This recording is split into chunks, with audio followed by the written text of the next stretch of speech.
So my name is Nicole. I am the Education and Volunteer Coordinator for the New York Marine Rescue Center. We are a nonprofit organization, and we rescue and rehabilitate seals and sea turtles for all of New York State. Our mission is to protect and preserve the marine environment through conservation efforts, including rescue, rehabilitation, education, and research.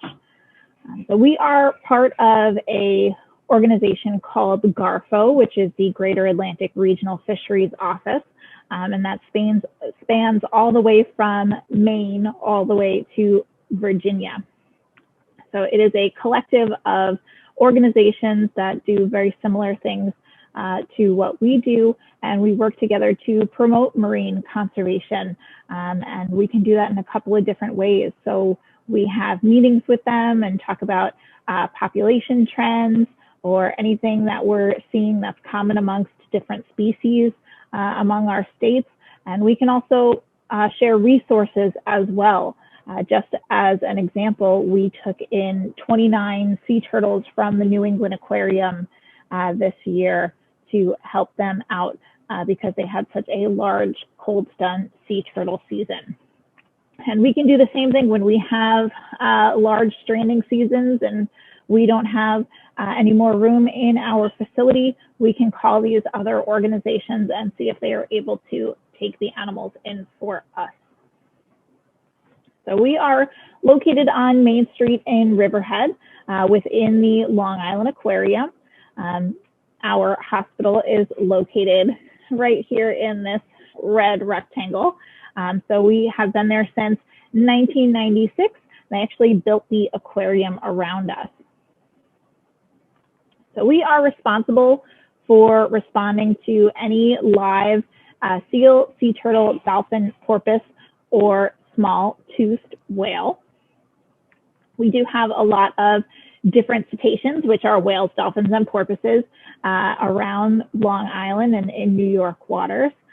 So what we're doing for cetaceans is more in-field responses.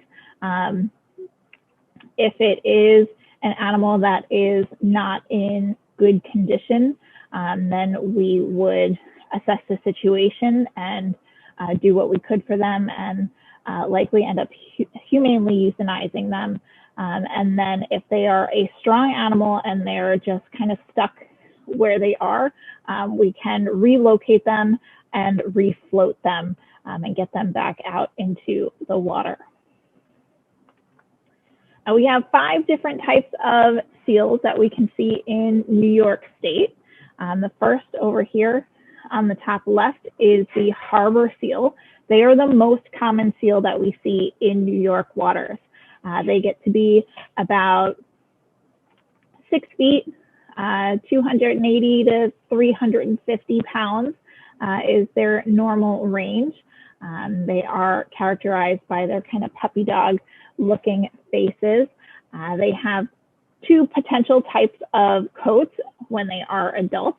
So they'll have this tannish coat with that dark speckling on their backs, or they can be completely tan or cream colored. The second is the gray seal, which is in the top middle here. The gray seals are the second most common seal that we see in New York. You can tell them from other seals in our area because they have that very long horse-shaped head. They are actually nicknamed the horsehead seal for that reason. Males get to be very large. They'll be about 10 feet and 880 pounds when they're full grown, and females will be about 7.5 feet and 550 pounds. So they're not quite as large as the males, but they are still a very large animal.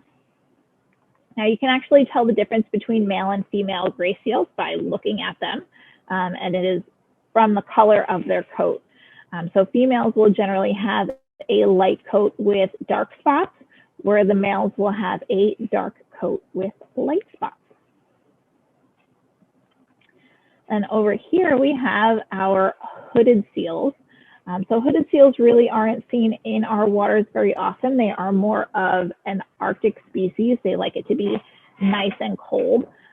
All seals really like the cold weather, so when the seals are in our area, it is usually during the winter time. But hooded seals like it to be particularly cold, and so we don't see them quite as often here, but we can see them in our waters. They get to be about 700 pounds when they're full grown.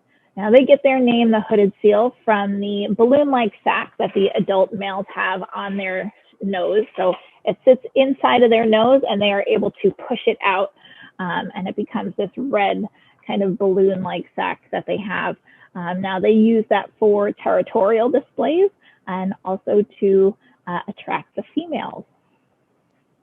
I think the most interesting thing about hooded seals is that the pups spend the least amount of time with their mothers than any other mammal in the entire world. These guys only spend about 4 days with their moms before they are off and on their own. So they have 4 days, they just about triple in size during that time, and then they are left to fend for themselves. And down here we also have harp seals. So harp seals are also an Arctic species of seal, but we see them more often than the hooded seals. We generally tend to see them when we have worse winters, but we have been seeing them more and more often in our area. Now, harp seals, they do get confused with harbor seals because they have a similar looking kind of coat. But the best way that I can say to tell the difference between them is that the harbor seals up here, they have more of this speckling, whereas the harp seals have more like cow splotches on their coat. Now these guys have 3 different kinds of coats that they will have throughout their life. When they're first born, they have this very white, fluffy coat called lanugo. After a few months, they will shed that coat. They will get their juvenile coat, which is the one that you see in this photo here. And then after a few years, they will shed that coat and they will get their adult coat. And so their adult coat is actually where they get their name, the harp seal, from, because they'll have a dark black harp-shaped pattern on their back. And then the fur on their face also turns black as well. Then the last seal that is possibly seen in our waters is the ringed seal. Now this is the least common seal that we see in New York waters. They are the most common seal in the Arctic. They're about 4 feet and 150 pounds, so they're very round. And they are also the smallest seal in the Arctic as well. Now, again, we really don't see these guys too much in our waters, but it is possible for them to get down here.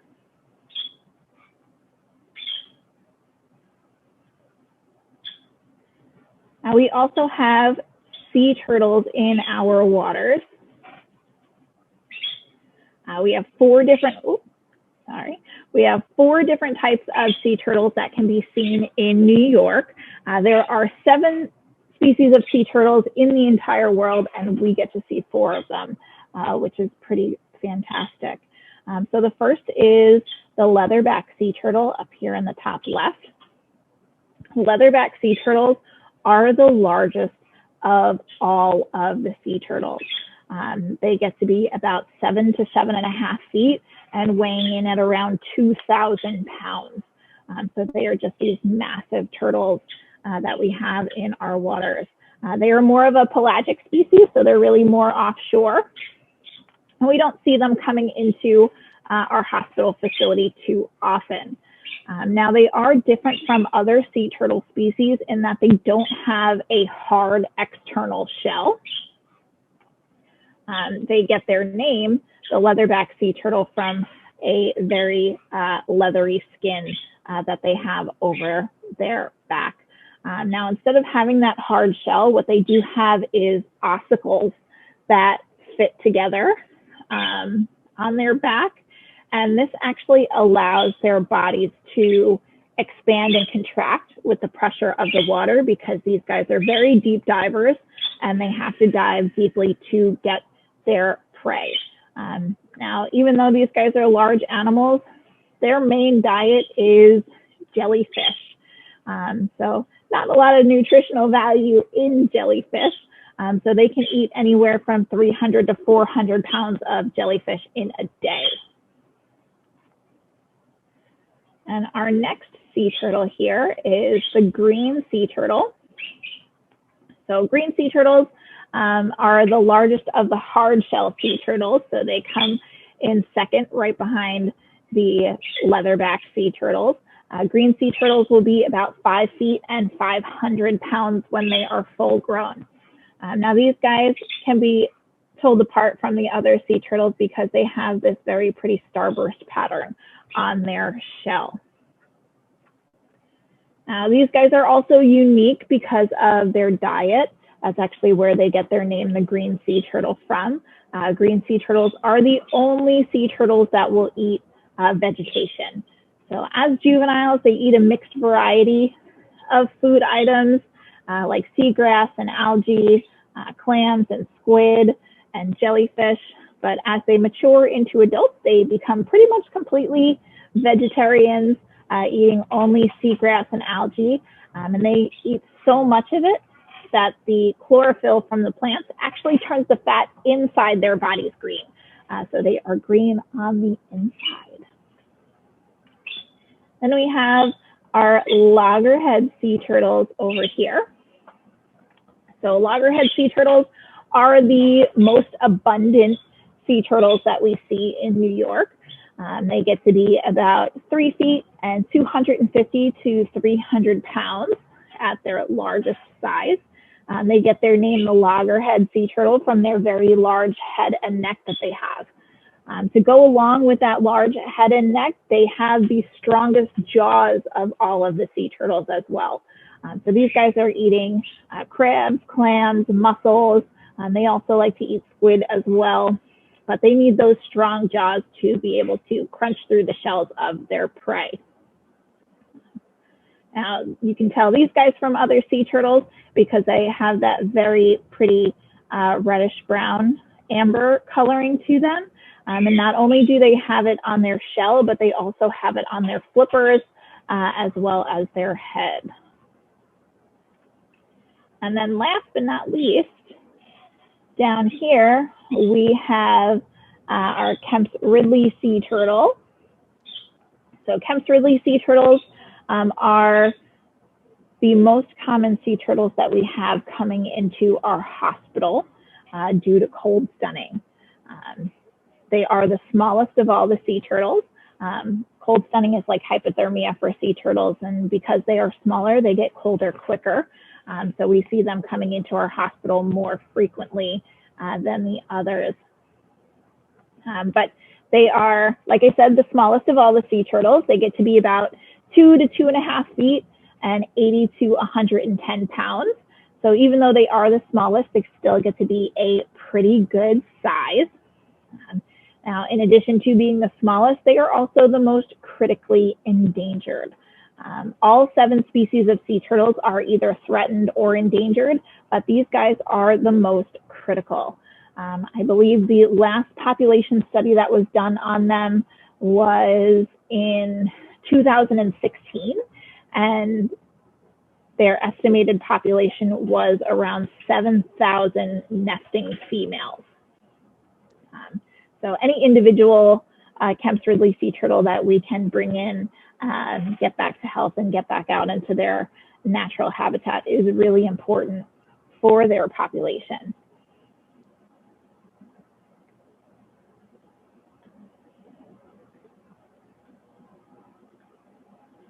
Now, all of the animals that the New York Marine Rescue Center deals with are either protected by the Marine Mammal Protection Act or the Endangered Species Act, and sometimes they're protected by both. So the Marine Mammal Protection Act protects all marine mammals. It is actually illegal to get too close to these animals while they are in their natural habitat. The legal distance is at least 150 feet. And then the Endangered Species Act protects our sea turtles because they are all either threatened or endangered. And again, it makes sure that people are not getting too close and harassing them or hunting them for their shells and things like that. There are instances where animals are protected by both. For example, the North Atlantic right whale is a marine mammal. It is a whale, so it's protected by the Marine Mammal Protection Act, but they are also critically endangered. So there are extra sets of guidelines when viewing North Atlantic right whales. So those guys you actually have to stay 1,500 feet away from. So again, we do want to make sure that when we're dealing with marine mammals or seals that are on our beaches that we are staying at least 50 yards or 150 feet away. And that is not only for their protection, but it is for our protection as well. I know that they look cute, but they are not cuddly. These guys are wild animals, and their first instinct is always to protect themselves. You can see in the picture up top here that they have some pretty sharp teeth. So they have between 32 and 36 teeth, and they are all canines. So they are all those pointed, sharp teeth that they have. And they can bite, and they will if you get too close to them. Now, another reason you don't want to get too close and you don't want to let your pets get too close is because they do carry different zoonotic diseases. And those are illnesses and diseases that can be transferred to both people as well as your pets. I can tell you firsthand that some of those things are pretty nasty, and you do not want to get them. I have seen them, and so it is always just best to give them their space while they are on the beach, because just like any other wild animal, you never know what they might be carrying. And then this guy down here who is entangled, it's important that you leave them where they are and call our rescue hotline number so that we can get our team there. For this seal right here, other than being entangled, he's in good body condition, he's alert, you know, and able to move around. So if someone were to try to get too close, this animal will go right back into the water, and we would lose our opportunity to disentangle this animal and bring them into our hospital and get them the treatment that they need. So what we do for the seals is an in-field assessment. So the reason that we have to do an assessment for the seals is because they do just come up onto the beach and rest and relax. They are animals that after a long day of swimming, they will come out just to sun themselves or rest and just regain their energy. And they can do this for a few days up to a week and just be, you know, using that same area. So we have to do a field assessment to see if this animal is actually in need of our help or if they are just resting. So the way that we do that is with this data sheet here. So these are the different things that we are looking for.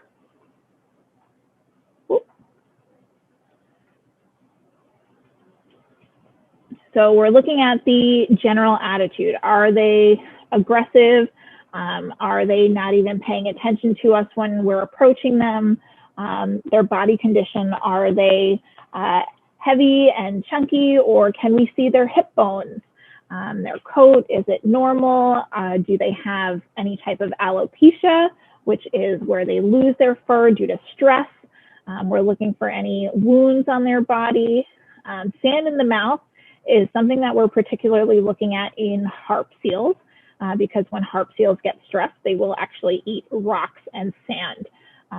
In their natural habitat in the Arctic, when they get stressed, they will eat the ice, but we don't have the ice that is here that they're looking for. So it's thought that they might confuse the cold, hard texture of the rocks for ice, So for harp seals, it's not uncommon for us to see them with sand and rocks in their stomach.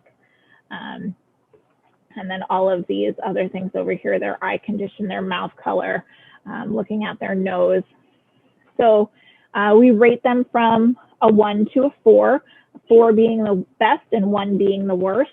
If it's an animal that we're looking at and they have mostly 3s and 4s, it's likely an animal that we are going to leave on the beach that doesn't necessarily need our assistance.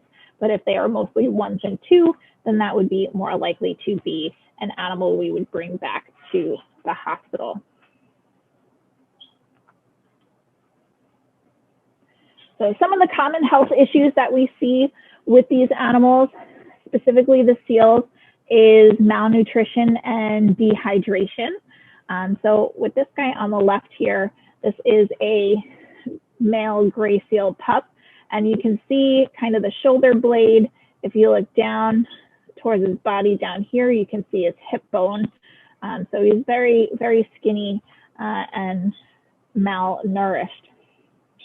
And then on the right over here, this is a harbor seal.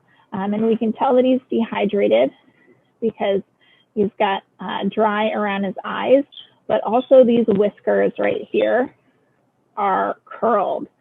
So when their whiskers start to curl, we can tell that they are dehydrated. Now these two things go hand in hand with one another. If they are not eating properly, then it is very easy for them to become dehydrated. Just like when they tell us if you ever get stranded out in the ocean, not to drink the salt water because it will dehydrate you more. It's the same thing that goes for the seals. Just because they are marine animals, it doesn't mean that they can drink the salt water. So they are actually getting their fresh water from the fish that they're eating and the food that they're eating. So if they're not eating properly, it's very easy for them to become dehydrated. We also see a lot of human interaction cases as well, whether they have ingested fishing hooks or been struck by boat propellers, or they come in entangled. We see entanglement cases every single year. Thankfully this year we've only had 2 come in so far, but last year we had 9 seals come into our hospital that were entangled, and 1 sea turtle.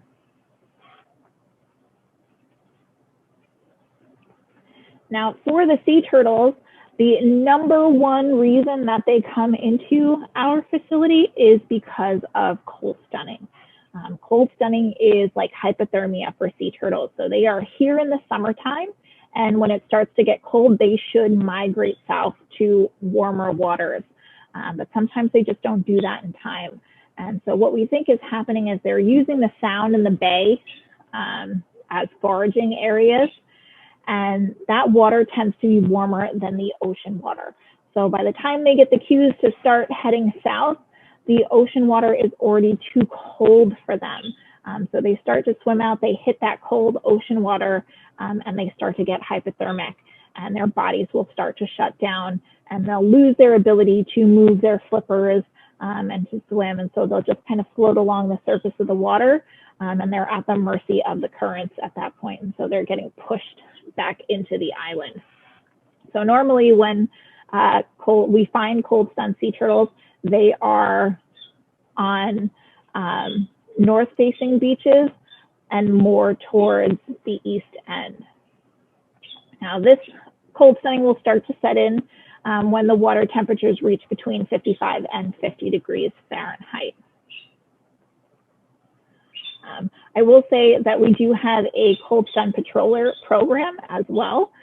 So if you guys are interested in helping us to look for these sea turtles on the beach during the fall and winter months, that is something that you can get involved in as well. So once we decide that an animal needs to come back to our hospital facility, this is when the rehabilitation process can begin. So this is a photo of the floor plan of our hospital. So if you've ever been to the Long Island Aquarium, you might have seen some of our tanks. So these 2 right here are located within our rescue center. and can be seen inside of the aquarium, as well as this one here. So this tank here can hold either a seal or a sea turtle. These 3 tanks are designated sea turtle tanks, and then we have 16 tanks over here that can hold either seals or sea turtles, depending on what animals are in need and what season we are in. So we start with the Admittance Physical. And so the Admittance Physical for seals and sea turtles are extremely different. So for the seals, there is always at least 2 people conducting the physical. Like I said before, seals can be very aggressive and they do bite. And so we want to make sure that everyone involved is safe. And so we always have at least 1 person holding the seal still while the other person is actually conducting the physical. Now, when these animals come in, they are usually pretty dehydrated, malnourished, and not eating on their own. So we will tube feed them. Because they are mammals, they need to eat every single day. So we want to get some nutrients in them as soon as they arrive.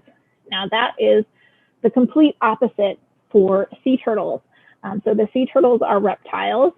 To begin with, they don't have to eat every day. We do feed them every day at the hospital facility, but generally in the wild, they will not always eat every single day.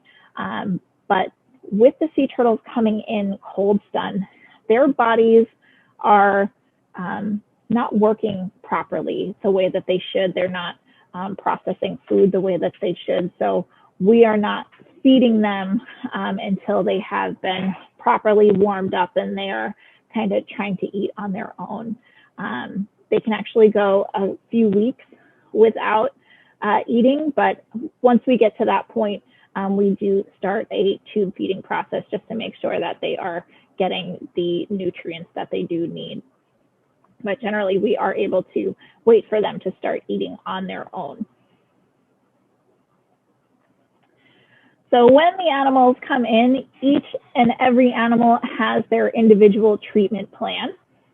So we have vets that we work very closely with. They're actually not on our staff, but they are volunteer vets. They have their own local practices, and they come in and they evaluate any new animals that come in. They will do a complete assessment on them, looking at their blood results, looking over their whole bodies.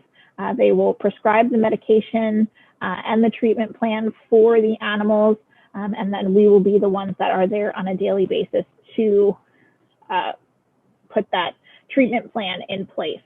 Now they do come every other week just to check on our animals and do the rounds and make sure that everything is up to date and make any changes to those treatment plans that are needed.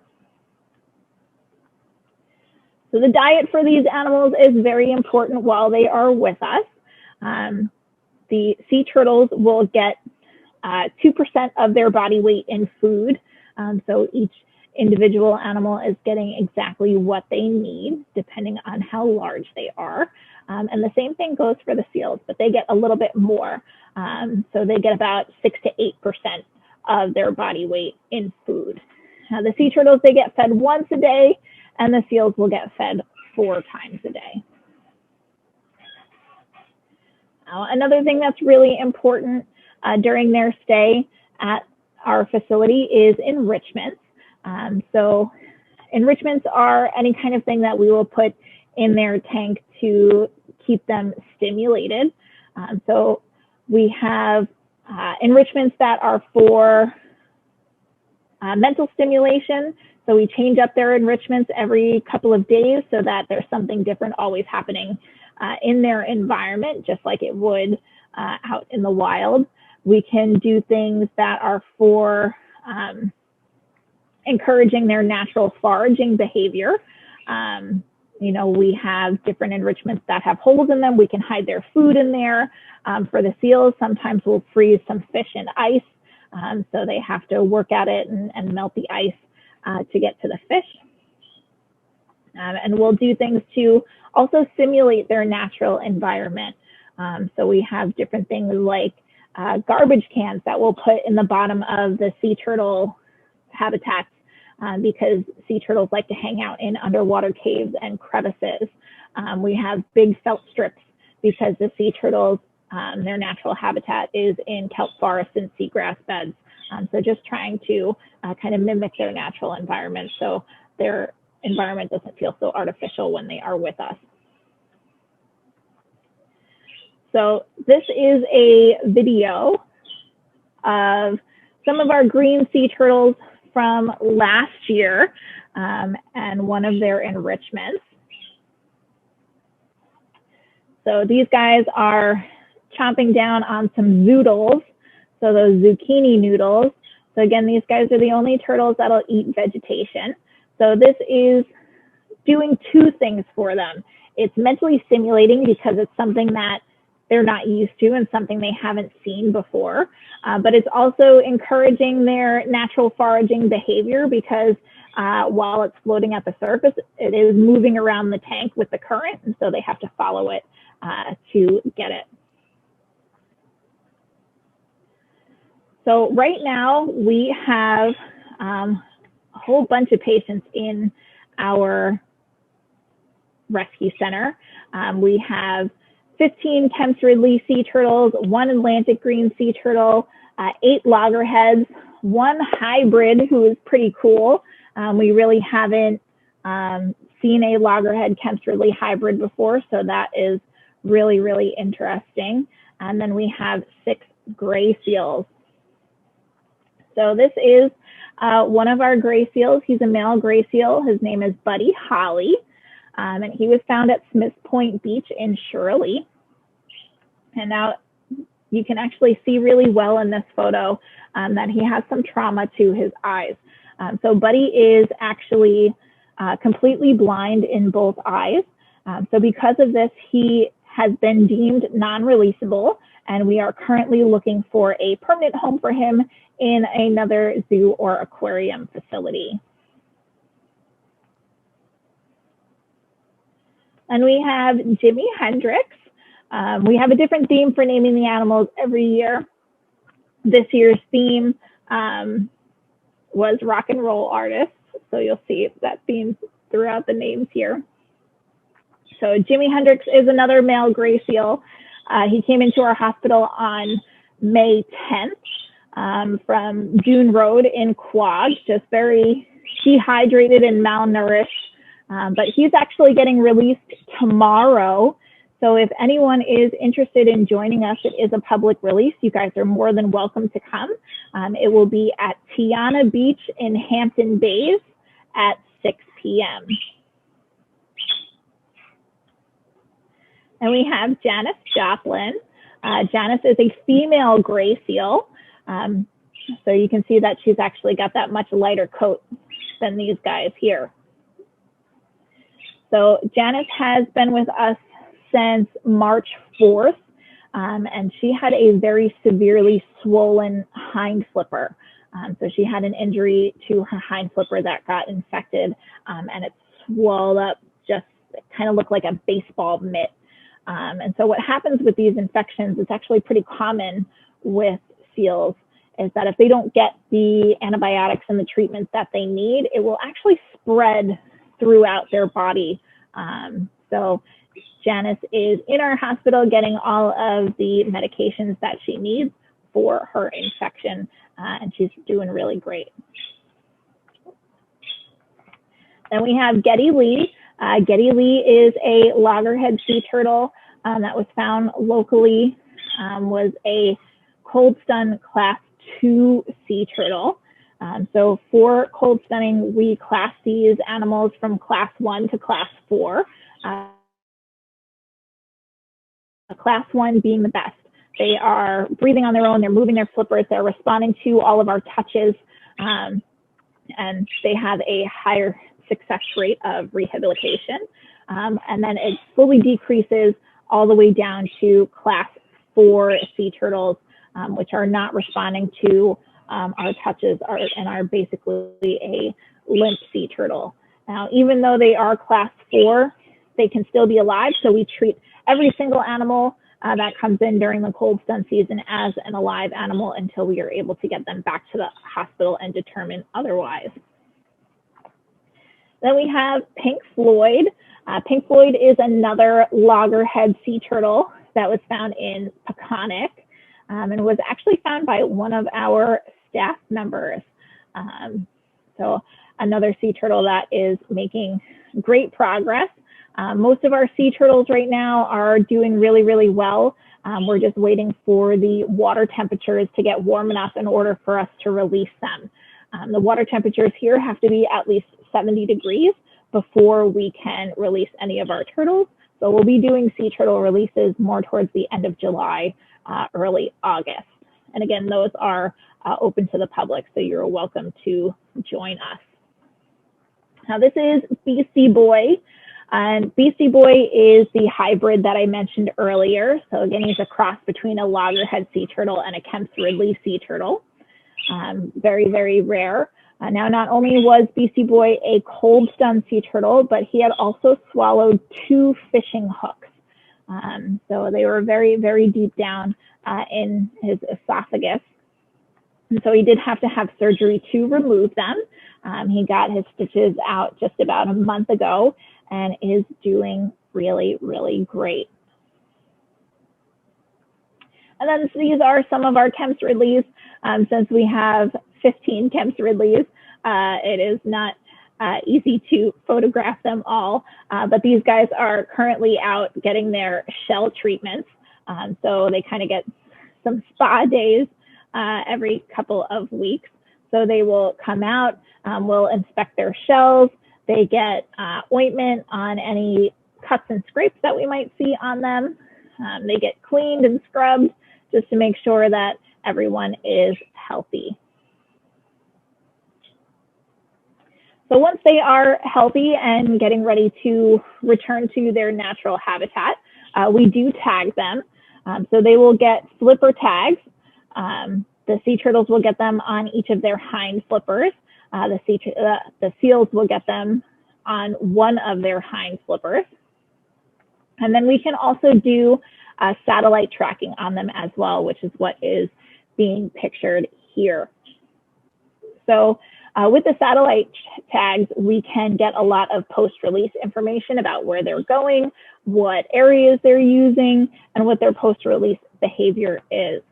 We are currently still live tracking one of our sea turtles that we released last summer. Her name was Kavatapi. She was a loggerhead sea turtle, and she is currently down in the Georgia area. And for any animals that we are satellite tagging, you can actually go to our website and watch where they are. We're live tracking them on our website so that everyone can share in that information with us. So this is how the satellite tag here is adhered. Now they will fall off at a certain point in time. For seals, the seals molt every single year, so when they shed their coat, that tag will fall off of them.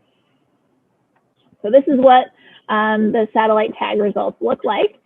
So this here is Blondie, and she was a gray seal that we released 2 years ago. And so you can see we released her here, and she made her way all the way up north. Now, when we release the seals in the warmer months, it is expected that we see them starting to head north to colder areas. So how can you guys help? Well, you can walk the beaches and monitor them and see if you can find any sea turtles out there. Cleaning garbage. Anytime you go to the beach, bring a garbage bag with you. We also have monthly beach cleanups that we do. We have 6 different locations that we do every single month. So if you go to our website, you can sign up for those as well. Now that you guys are informed and educated about seals and sea turtles, you can share that with everyone that you know so that they will know about these animals as well. And then if you're on the beach and you see them, you can report them to our rescue hotline, which is right down here. This is a 24-hour number that can be reached at any time of day. You can also become a volunteer or intern. We have volunteer opportunities on our rescue team in education, doing research, social media, and fundraising. I am going to open it up to any questions that you guys might have. There's a question. Any education needed to work directly with the animals? No. So what we do require to work directly with our animals is that you need to volunteer with us for at least 50 hours in other departments, learning more about them. And then there are a couple of classes that you would have to take, and then you can apply for the rescue team. We have volunteers on our rescue team from all walks of life, so you don't need to have any kind of specific education to work with them. All right. Oh, this is just another reminder. If you guys wanted to get community service, just chat me your name so I have it for my records. Oh, Kathy would like to know where are the classes given? So for our volunteer program, you would fill out a volunteer profile and application through our website. And then once you have done that, you can sign up for an orientation, and they are actually being held virtually. The minimum age for volunteering is 12. So for junior volunteers, ages 12 to 15, they do have to volunteer with a parent or a guardian. And then 16 and up can volunteer on their own. Thanks. Are you, if we do a beach cleanup and we have children younger than 12, can we bring them with us, or do you not want children younger than 12 at beach cleanups? Absolutely. So beach cleanups are open to anyone and everyone. The more people that we can get on the beach to help clean, the better. And we also provide community service for the beach cleanups as well, if that is needed. Thank you. Okay. Trish has a question. Do you offer any guided walks on Long Island near their expected sites like Kapsag? We do not, but we are partnered with the seal and whale watching cruises out of Freeport. And so we are actually the naturalists on the boat educating on those whale and seal cruises. We are just starting our whale cruise season now. Is that site online, do you know? I guess for the whale. Is that for the cruises? Yeah, you can, let's see, I think the best place to go is Captain or Capt, C-A-P-T, capluefleet.com or .org. I think it's .com. But yeah, you can sign up for, yes, yep, that looks right. You can sign up for the whale and seal cruises through there. All right, well, unless there's any other questions, I'd like to thank Nicole for such a great program. We are going to try to have them back here for the fall, so you guys can get more information about becoming volunteers for the Cold Stunning Sea Turtle program, volunteer program. So keep an eye out for that. And then again, if you guys have any questions, now's the time. If not, we'll end the program, and thank you. Well, thank you guys so much for having me. I really appreciate it, and I look forward to doing another lecture with you guys in the fall. Thank you.